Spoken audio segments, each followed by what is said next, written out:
Are live. Hello, everybody. Welcome. Going to be starting very soon. Just getting things set up and we'll be underway.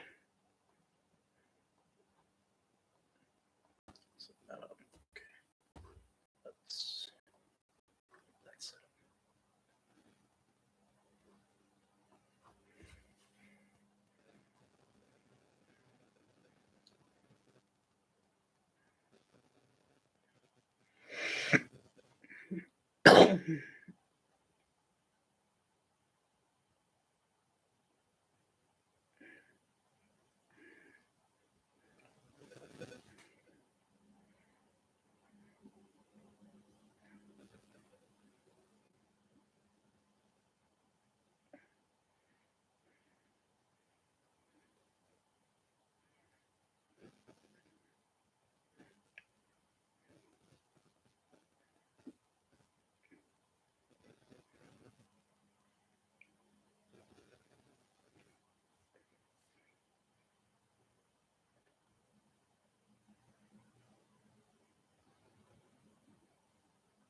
Got a big episode today.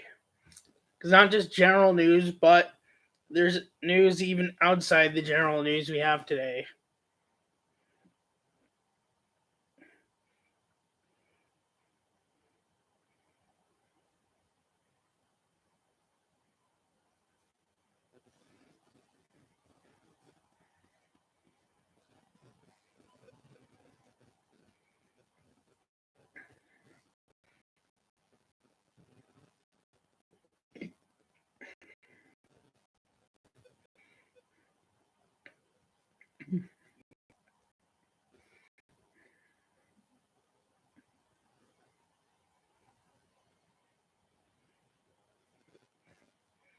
All right.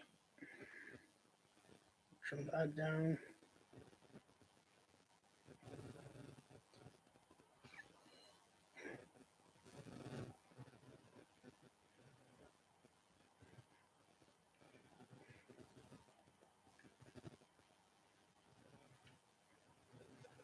Here we go.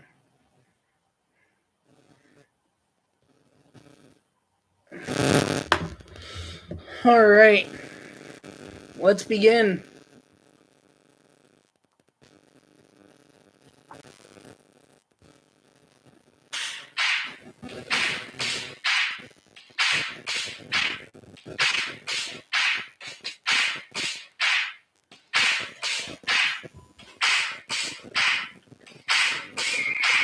Hello, everybody. What's up? And welcome back to this week's episode of Benny in the Booth podcast. On this week's episode, we've got general MLB weekly recap. We've got All-Star Game and Home Run Derby rosters and participants to talk about. World Baseball Classic news is finally popped up. Finally knowing when the tournament's going to be coming back up again. NFL news and NBA news. All coming up. What's up, everybody? Welcome back to episode 40 of Benny in the Booth podcast. Thank you so much for your support to this point. I very much appreciate it. If you are new here, subscribe to the channel down below and leave a notification bell on so you're notified when I go live or post a video. Guests did not sadly work out this week. I'm hoping to try for next week also. We'll see. That's pretty much general update outside of general news with just podcast related. So let's get into it. Let's start off with the All-Star Game and Home Run Derby. This week, they got into announcing the All-Star Game rosters, including the reserves being announced Sunday. And they also announced the Home Run Derby some of the Home Run Derby participants. Some we're still waiting on. One said we'll see, but has not firmly said yes or no. But so the All-Star Game rosters have come out, and there were a bunch of snubs once again. But they end up being in due to replacements. But as of right now, the rosters are as follows. American League, Alejandro Kirk of the Blue Jays will be the starting catcher. Vlad Jr. will be starting first baseman. Kirk gets his first. Vlad's his second All-Star Game appearance. Jose Altuve will be the starting second baseman from Houston. Hits his 8th All-Star Game. Tim Anderson will be the shortstop. It's going to be his second All-Star Game from the White Sox. Rafael Devers from the Red Sox will be starting at third, his second All-Star Game. Mike Trout in the outfield from the Angels, 10th All-Star Game. Aaron Judge, outfield from the Yankees, 5th All-Star Game. And he was already a lock even from before the final round of voting. Giancarlo Stanton will be also in the outfield from the Yankees. It will be his 5th. And the DH that will also be pitching option will be Shohei Ohtani from the Angels. This is going to be his second All-Star Game appearance. The bench for the AL, Jose Trevino is going to be the backup catcher from the Yankees, first All-Star Game.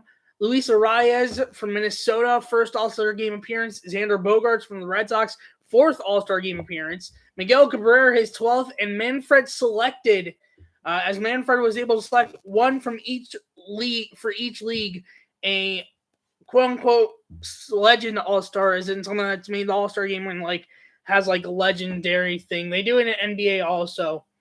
Andres Jimenez from the Cleveland Guardians. This will be is on the bench. He is his first.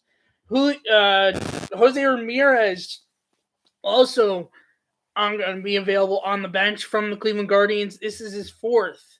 Those are infield. Outfielders, Andrew Benintendi from the Royals. This is his 1st. Byron Buxton from the Twins. This is his 1st.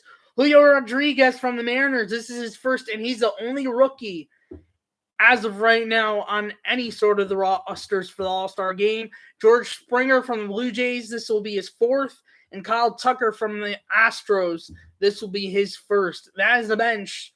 Pitching, starting pitcher,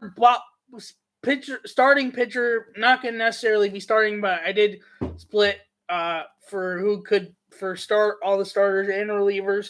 Paul Blackburn, starting pitcher for Oakland. This will be his 1st. Reliever Emmanuel Clase from the Cleveland Guardians. This will be his 1st. Garrett Cole from the Yankees. This will be his 5th All-Star Game appearance. Starting pitcher Nestor Cortez Jr. from the Yankees. This will be his 1st. Reliever Clay Holmes from the Yankees. This will be his 1st. Reliever Jorge Lopez from the Orioles. This will be his 1st. Alek Manoah, starting pitcher from the Blue Jays. This will be his 1st. Shane McClanahan from the Rays, starting pitcher, this is his 1st. Shohei Ohtani, as I said before, from the Angels, starting pitcher. Any possibility, this will be his 2nd. Martin Perez from Texas, a starting pitcher option. This will be his 1st. Gregory Soto, reliever from the Tigers. This is his 2nd, as he made it last year. Framber Valdez, starting pitcher from Houston. This will be his 1st. And Justin Verlander, starting pitcher from Houston as well. This will be his 9th. That is the American League All-Star roster. National League, your starting starters. Catcher is going to be Wilson Contreras from the Cubs. This is going to be his 2nd, or this is his 1st. I think this is actually his 2nd. Might be his 1st start. No, yeah, this is not his 1st, I'm realizing. Either way, first base will be Goldschmidt from the Cardinals. This is his 7th. Second base will be Jazz Chisholm Jr. This will be his 1st for Miami. Shortstop will be Trey Turner from the Dodgers. This is his 2nd. Third base is going to be Manny Machado from the Padres. This will be his 6th. Outfielders are Ronald Acuna Jr. from the Braves. This is his 3rd. Mookie Betts from the Dodgers. This is his 6th. And Jock Peterson from the Giants. This will be his 2nd. The official starter DH is Bryce Harper, but he's injured. This will be his 7th. It still will count, but instead is being replaced by William Contreras, which will be his 1st All-Star Game. And yes, this also means that 2 brothers, Wilson and William Contreras, are both starting in the All-Star Game. This is the first time this has happened in general since Brett and Aaron Boone in 2002, but they were not in the same league. The last time it was both in the same league was Sandy and Roberto Alomar in 1992, both being in the American League, one being with Cleveland, at the time Indians, now Guardians, the other one being with Toronto. The bench for the National League, Travis d'Arnaud is going to be the backup, is on the bench for catcher. Pete Alonso, it's his first appearance. Pete Alonso will also be available off the bench from the Mets. This is his second. Nolan Arenado will also be off the bench from the Cardinals. This is his seventh. Steve Crone from the Rockies. This is Jeff McNeil from the Mets. This is his second. Albert Pujols, the other Manfred selection. This is his 11th. And then Dansby Swanson from the Braves. This is his first. For the outfielders, Ian Happ of the Cubs. This is his first. Starling Marte from the Mets. This is his second appearance in the All-Star game. Kyle Schwarber from Philly. This is his second. And Juan Soto from the Nationals. This is his second. That is the bench. And then the pitching options for the NL in the All-Star game. Starting pitcher Sandy Alcantara of Miami. This is his second appearance. David Bednar of the Pirates, reliever. This is his first. Corbin Burns, starting pitcher for the Brewers. This is his second. Luis Castillo of the Reds. This is his second. Edwin Diaz of the Mets. This is his second appearance. Max Fried from the Braves. This is his first. Tony Gonsolin from the Dodgers. This is his first. Josh Hader of the Brewers. This is his fourth. Ryan Helsley for the Cardinals. This is his first. Clayton Kershaw of the Dodgers. This is his ninth, and that's who I would want. Either him or Gonsolin is who I would want to start the All-Star game. Being that I would more rather Kershaw because he has legacy with LA Dodgers specifically, and I feel like would be great for him to start the All-Star game with what he's done for the Dodgers since he's basically been drafted. Joe Mantiply of the Diamondbacks reliever. This is his first, and Joe Musgrove of the Padres. This is his first. Those are the All-Star rosters. Some key snubs that were left out: Kevin Gausman, Carlos Rodon. There are a bunch of others. A lot of people have put out, but you can find videos on it on YouTube. But there are a bunch of people that were left off that probably should have made it. Those are just some examples. Home Run Derby. Now, let me give you a heads up. Not every participant has been announced. I'm just giving you the ones that have been officially confirmed and have been announced that they will be in it. As of right now, Pete Alonso, who's going to be looking to go back-to-back Home Run Derby champions, is going to be in the Home Run Derby. Ronald Acuña Jr. has announced he will be in the Home Run Derby. Albert Pujols is going to be in the Home Run Derby. Juan Soto is going to be in the Home Run Derby. And Kyle Schwarber is going to be in the Home Run Derby. And as someone who put it best, it's literally an NL East versus the world in this Home Run Derby. Because literally Pete Alonso, Ronald Acuña, Kyle Schwarber, and Juan Soto are all in the NL East. And then Albert, of the ones announced, obviously, right now, Albert's the only one not of the NL East from the ones that have been announced so far. That is all so far with All-Star Game announcements. If someone is announced while recording the podcast, I will mention it. Either way, otherwise, I'll wait till next week with the one. I'm not sure how I'm going to do next week with regular video, but we'll see. And then also, World Baseball Classic was officially announced as it is coming back. This September will be the qualifiers. And next year in March of 2023 is when we're going to have the official tournament. Now, to basically explain for people that might not know what this is, if you know what FIFA is, this is basically baseball's version of FIFA World Cup, except it's not as big to everyone else. It's more of you'll enjoy it if you're a baseball fan. America's in it. America's actually looking to defend their championship. Israel's in it. Dominican's in it. A lot of big countries are in it. And there's also a lot of smaller countries that are in it or trying to qualify to be in. And it basically works as follows with the qualifiers. Qualifiers, there's two sets. It was actually originally in the original format because it's supposed to be 2020 qualifiers, 2021 tournament, but that didn't work because of, well, you know what. But that was all supposed to be in one location. Not the case this time. One pool in Germany, one pool in Panama. Top two teams from each pool will advance to the actual bracket of the tournament in 2023. From in that 4 different pools in 4 different locations. Best from each advance to the quarterfinals and clinch a spot automatically in the next WBC. Now, the third place team in each pool don't advance, but they do guarantee a spot in the next WBC. The 4th place spot is, and actually this year there'll be 5 teams in each pool. So I guess both will end up being having to go back to qualifiers, or one will. I'm not sure. We'll see what happens. Let me see if I can find out if they say something about that. I am curious. I think about it.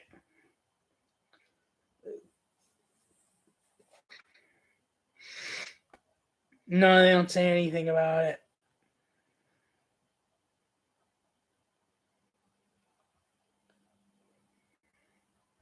Okay, so never mind. I thought maybe they would say something about it. And then from the quarterfinals, the best 2 teams advance to the semifinals and championship. So the locations for the qualifiers are going to be in Regensburg, Germany, in Armin Wolf Arena from September 16th to the 21st, and in Panama City, Panama, in Rod Carew Stadium from September 30th to October 5th. The pool that's going to be in Germany, which is Pool A, is Germany, Czech Republic, Spain, France, Great Britain, South Africa, and South Africa. That is the Germany pool. For the Panama pool, which is Pool B, which will be played in Panama, Nicaragua, Brazil, Argentina, Pakistan, and New Zealand. And obviously, the top 2 from each pool will advance to the actual bracket. Now, if you're going to be rooting for Israel, and if you followed the last time there was a tournament, which they were in 2017, they breezed past the first round.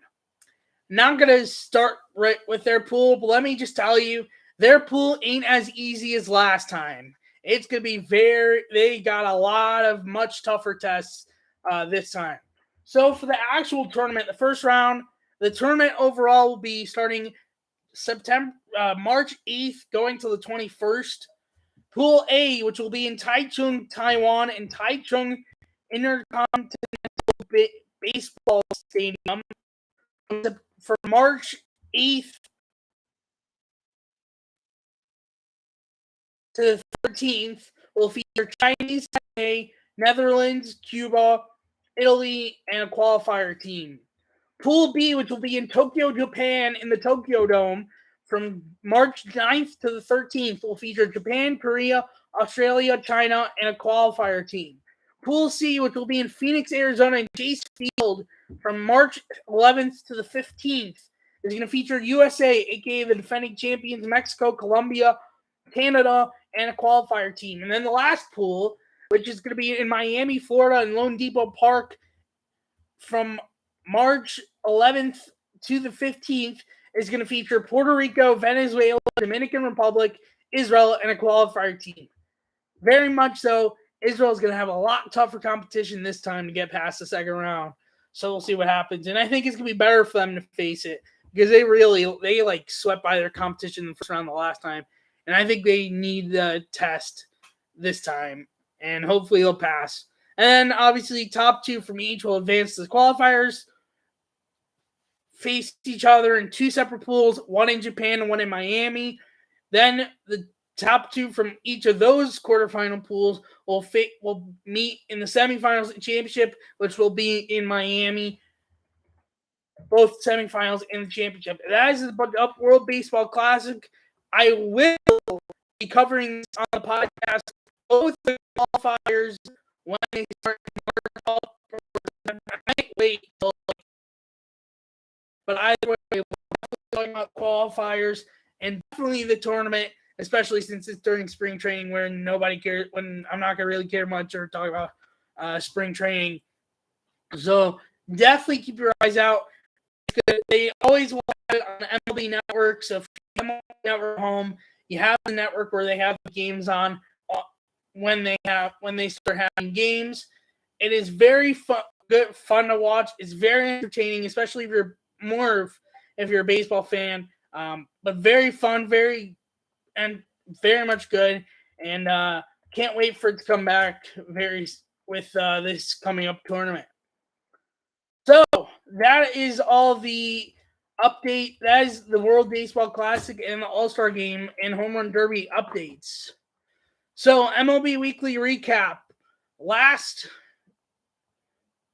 Monday, Seiya Suzuki finally made his first game back. Came back for the first time since May and had an go-ahead inside the park home run off Josh Hader in the ninth to give the Cubs a 2-1 temporary lead, but sadly they blew it and lost on a Victor Caratini, former Cub, actually hit a 3-run walk-off home run in the 10th for Brewers win 5-2.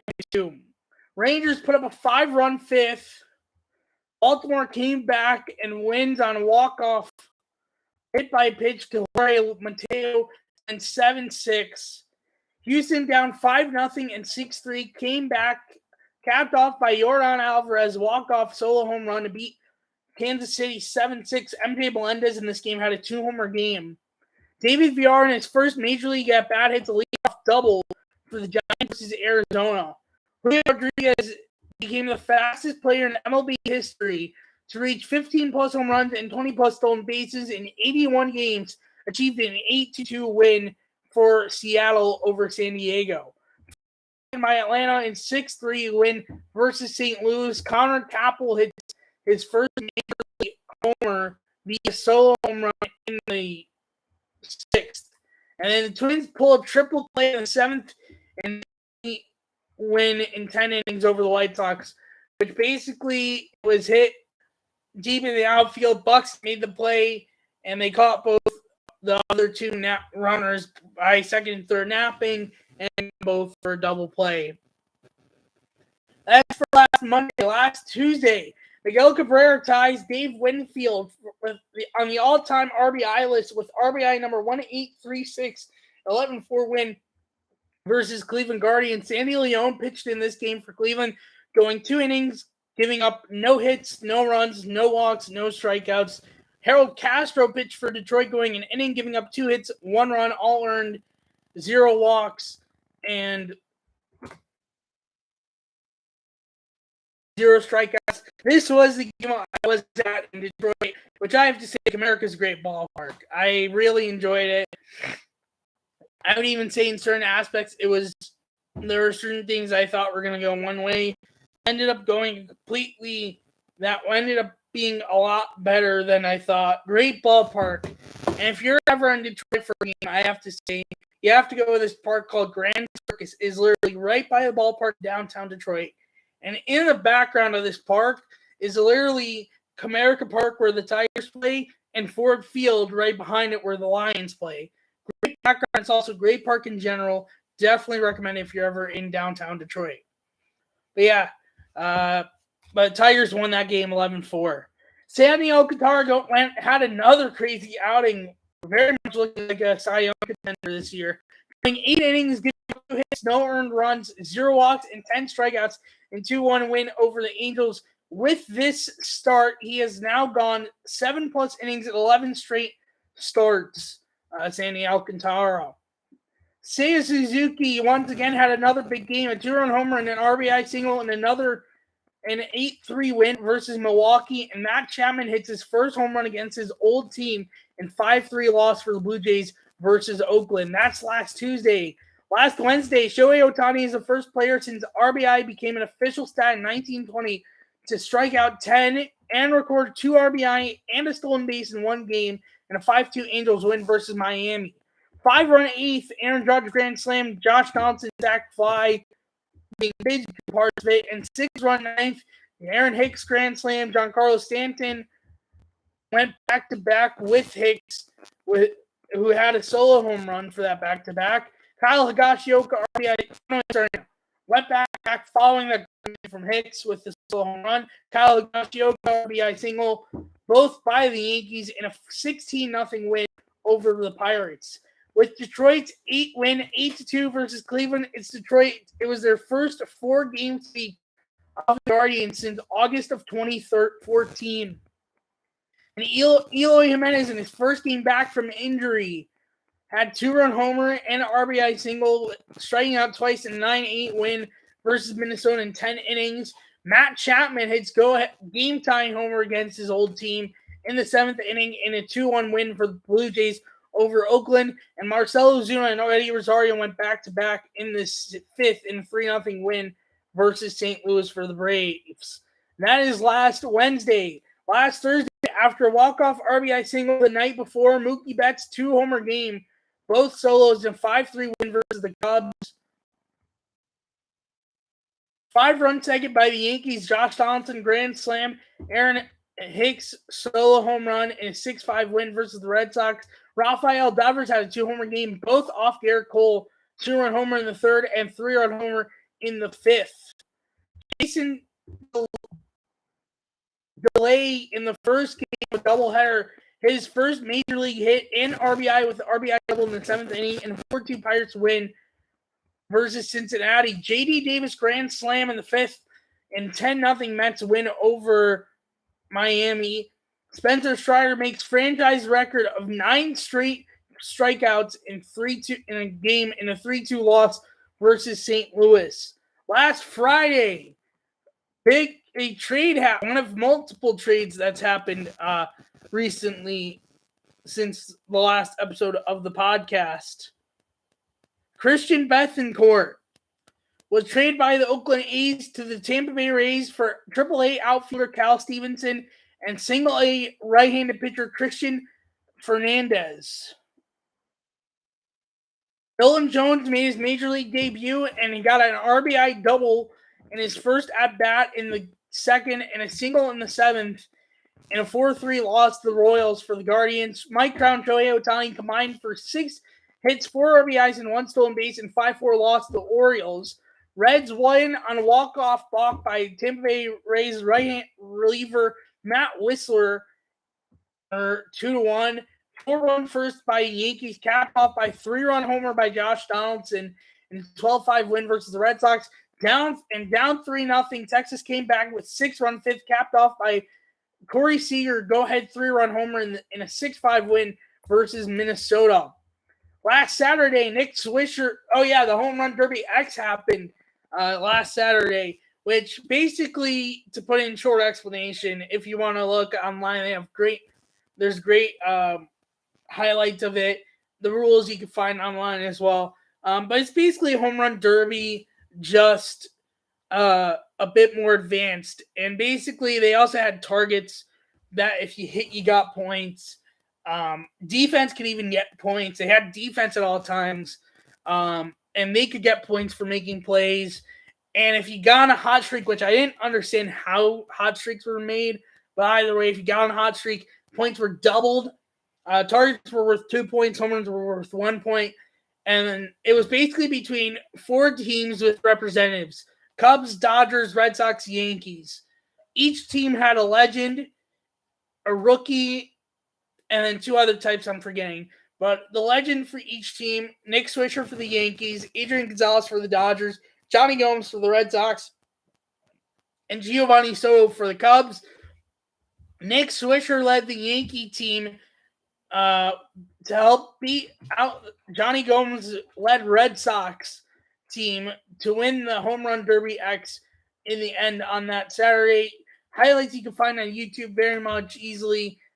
Just look up 2022 Home Run Derby X highlights. And if you want to look up rules, you can find it on the web easily. But it was definitely fun and very well done, in my opinion. Either way, Nolan Jones had his first Major League home run with 3-run homer, a part of a 5-run 4th and 16-1 win versus Kansas City. Michael A. Taylor pitched in this game for Kansas City, going 2 innings, giving up 5 hits, 2 runs all earned, 2 walks, 2 strikeouts. Jeter Downs with his first Major League hit and RBI with the RBI single, part of a 3-run 10th to walk off the Yankees, 6-5 in 10 innings, capped off by Alex Verdugo, 2-run single. Alex Verdugo also had an RBI single in the 8th to tie the game at 3-3. Marcus Semien, 3-run go-ahead homer game-tying homer, and Corey Seager go-ahead solo home run went back-to-back in the fourth in 9-7 win versus Minnesota. Simeon also had the go-ahead RBI triple in the eighth, and with 2-1 Seattle win versus Toronto, they have a 7-game winning streak for the first time since 2018, and that still continued as they did win on Sunday. Well, which the headline from that this past Sunday, George Springer hit his 12th first pitch home run of the game. But Carlos Santana 2-homer game tying solo home run in the second, and go ahead 2-run homer in the eighth, and a 6-5 Seattle win over Toronto to extend it to 8-game winning streak. They did not play yesterday, so it's right now still at 8. But last Sunday in general, the Dodgers came back from down 5-0, 8-3 with 3-run first and 5-run sixth to beat the Cubs 11-9. Freddie Freeman in this game had a 4-hit, 1-homer, 2 RBI game. This game pretty much signified the Cubs season's done. I mean, they blew 5-0 and 8-3 lead. Like, I thought, okay, we're good. They should be able to win this game, and then they blew it. I don't know anymore. I'm sold that it's done. Anyways, Mike Moustakas hit career home run number 200 in the third inning in a 10-5 Reds win over the Rays. Albert Pujols hit career homer number 684 in the sixth and tied Stan Musial with that home run at 1,376th career extra base hit in 4-3 win versus Philly. He ended up breaking it the next day, yesterday. Corey Lee with his first major league hit in the fifth via RBI single in a 6-1 Astros win versus Oakland. Had a 2-run double also in the game in the seventh inning as well. And then a trade that happened happened on Sunday. The Braves traded Drew Waters, Andrew Hoffman, and CJ Alexander for the 35th pick in this coming draft. I will not be covering the draft on podcast because honestly, you hardly ever see the players, and even if you do, they won't come up for a while. So I won't be covering it. It'll be on MLB Network if you want. I don't know what the dates are because I just don't really care for it. But it's really interesting that I gave up that much for that pick because especially Drew Waters is a top prospect of theirs. But I don't know. Maybe they see some potential in that pick that they could use it for something that will end up helping them down the line. I don't know.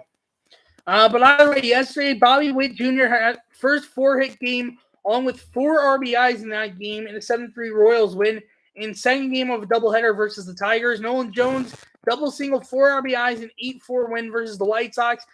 Pujols passed the Stan Musial for third on all-time extra base hit list with 1,378th extra base hit and 6-1 win versus Philly with 2 RBI game. Pete Alonso is 2 RBI away from David Wright's Mets franchise record of most RBIs in a first half of a season in Mets 4-1 win versus the Braves, which they have a key series against the Braves this week, being that it's going to be a big part for the division. So it's a big series. Also, Robinson Cano got signed by the Braves. He had a 2-hit game yesterday. Josh Smith with an inside the park home run for his first major league homer. Texas 10-8 win versus Oakland, and then Jose Iglesias with 1,000th career hit and 6-5 loss versus San Diego. That is MLB Weekly Recap and headlines for this week. Standings update. AL East, the Yankees are still in first place, 61-25, ending on a 2-game losing streak, followed by the Red Sox, 47-40, who are 1 point on a 4-game losing streak, ended on a 1-game losing streak, followed by the Rays, 46-40, ending on a 1-game win streak, followed by the Blue Jays, 45-42. At 1 point, we're on a 5-game losing streak, ended on a 4-game losing streak, followed by the Orioles, who are red hot, 43-44, ending on a 8-game win streak. AL Central, Twins are in first place, still 48-40 on a 1-game win streak, followed by the Guardians, 42-42, and 1 point on a 5-game losing streak, ended on a 1-game win streak, followed by the White Sox, 41-44, ending on a 1-game losing streak, followed by the Tigers, 36-51, who were at 1 point on a 6-game win streak, ended on a 4-game losing streak, followed by the Royals, 33-52, ending on a 3-game win streak.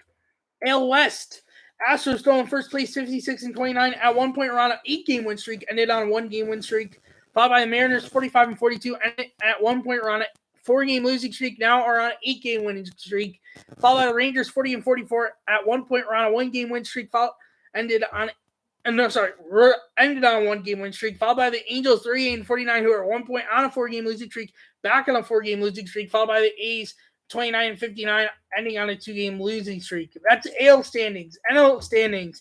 NL East, the Mets still in first place, 54-33, ending on a 1-game win streak, followed by the Braves, 52-36, ending on a 1-game losing streak, followed by Philly, 46-41, ending on a 2-game losing streak, followed by the Marlins, 41-44.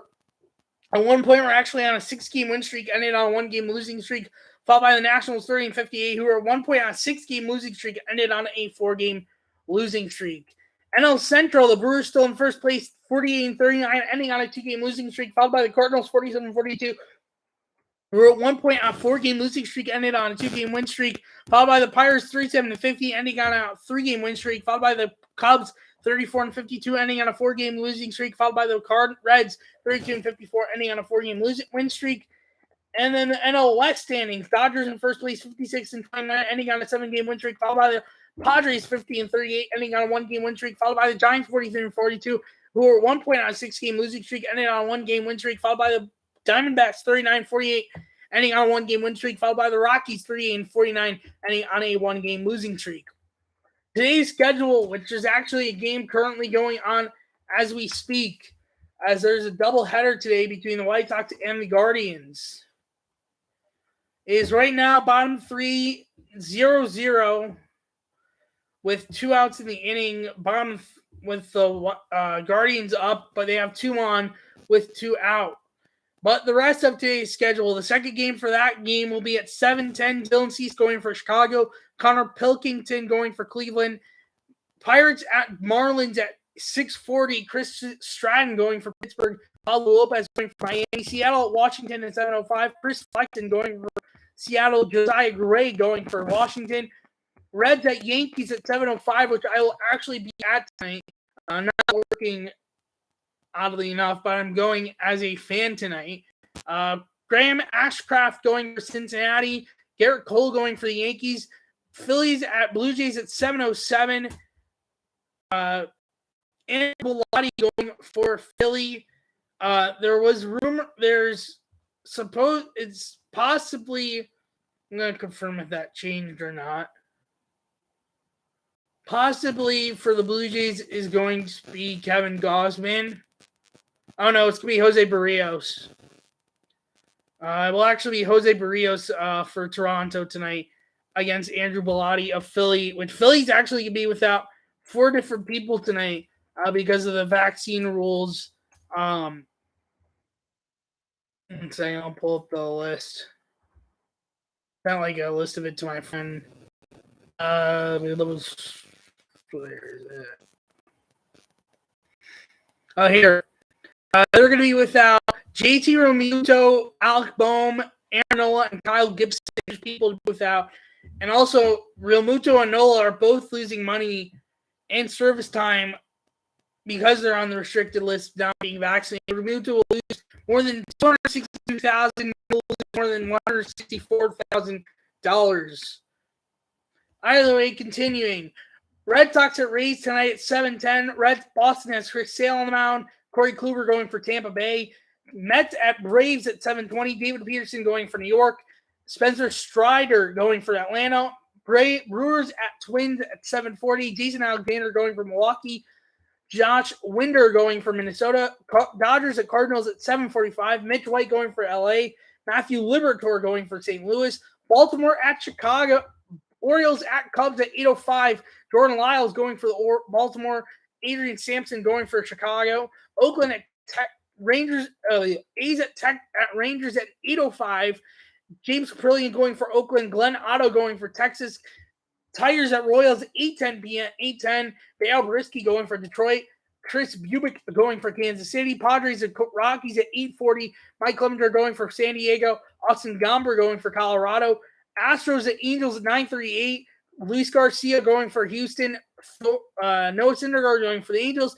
And Diamondbacks at Giants at 9:45. Dallas Keuchel going for Arizona. Logan Webb going for the Giants. That is MLB weekly recap fully. NBA updates. Mitchell Robinson, I missed it for last week's episode, I think, or might have happened either way. But he re-signs with the Knicks, 4 years, $60 million, which is first time the Knicks gave a draft pick of theirs a second contract since 1994. Damian Lillard re-signing with Portland, 2 years, $122 million. $122 million, and James Harden took a $15 million pay cut for 2022-23 season to stay with Philly. That's for NBA. NFL, one that actually just happened today. The Steelers are renaming their stadium from Heinz Field. It is no longer going to be Heinz Field. Hold on 1 second.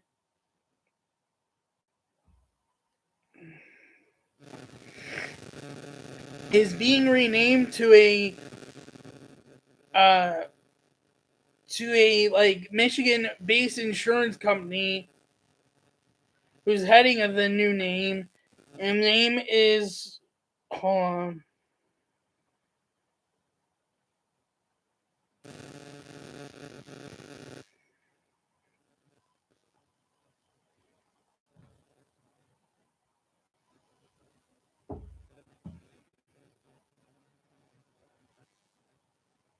Where is it?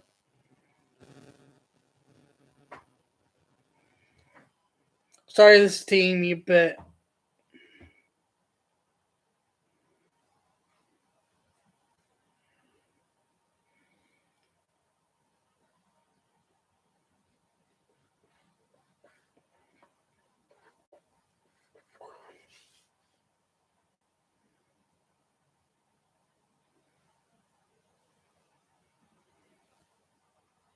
No.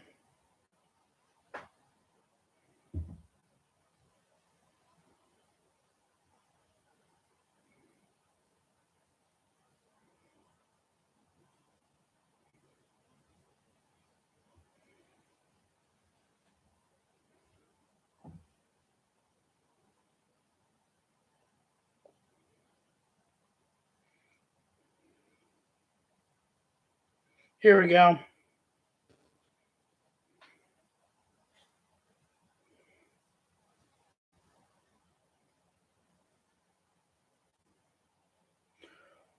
Acrisure Stadium, which no one's really liking the name change, whether Steelers fan or not.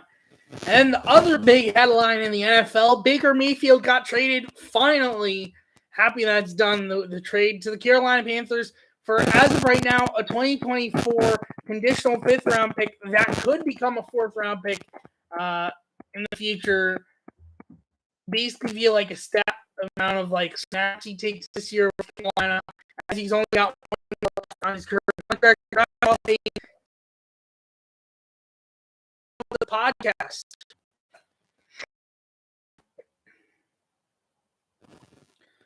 So let's wrap it up.